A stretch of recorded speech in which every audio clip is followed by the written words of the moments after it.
welcome back. We're going to do some more work on the finger picking exercise we introduced in the last lesson. The last lesson we were talking about the thumb, P, index, I, middle finger, M. We're also going to now use the ring finger, which is A, if you're using our sporting materials. You'll see this in guitar tabs, Pima, come up a lot. And what Pima means, if I just use open strings with my thumb starting on the low E, I'm going to play this. And I've used in order thumb, index, middle and ring finger. And I've picked against low E, G string, B string and then the high E string. When we're doing this kind of picking, there are slight variations I've seen in different players' hands about exactly how this position should be, but I think your thumb is slightly in front of where your fingers are. Eventually you'll start to put fingers and thumb together, and this is really the building blocks of doing that. But just try to make sure that your fingers aren't in front, like this. This is here. Another mistake that I sometimes see that you don't want to get into is having your wrist against the body of the guitar. You should try to make this a reasonably straight line from your arm down to your hand without doing this or collapsing the wrist a wee bit here. So we're going to try to use this so-called Pima picking pattern against some minor chords that you learned in an earlier lesson. Hopefully these are coming along nicely by now. So I'm going to put an A minor chord down here.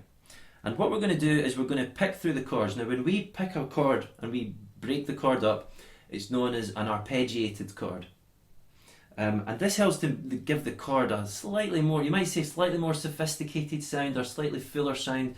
Many chord progressions, many guitar players use this technique instead of strumming. So what we're going to do is this. P-I-M-A. So I was doing the root note of the chord, which is A, and I'm then using index, middle and ring finger to pick the three upper strings of the guitar. So it's the bass note with the thumb and then the upper strings. Let's look at a D minor chord. My bass note's going to change to D, so my thumb's moving here. Index, middle and ring finger. Trying to keep my thumb slightly ahead.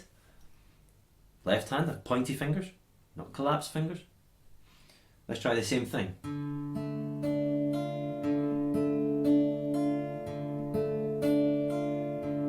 P-I-M-A. Then what we're going to do is the same thing on an E minor chord.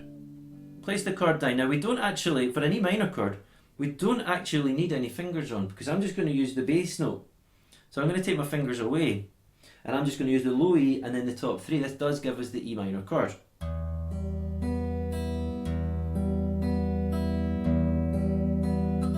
Thumb, index, middle and ring finger, and then I'll come back to A.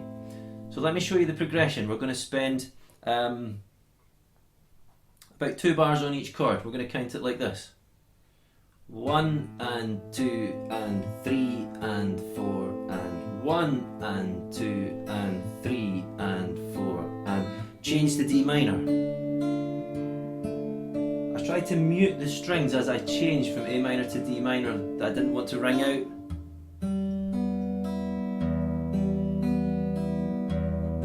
There's my E minor and I'm going to come back to A minor now.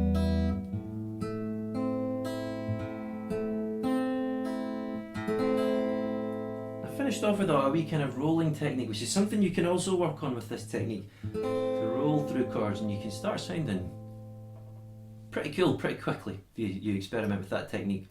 So there you go. Pima, arpeggiated chords. I used minor chords for those ones. More information in the supporting materials. Have fun with that one.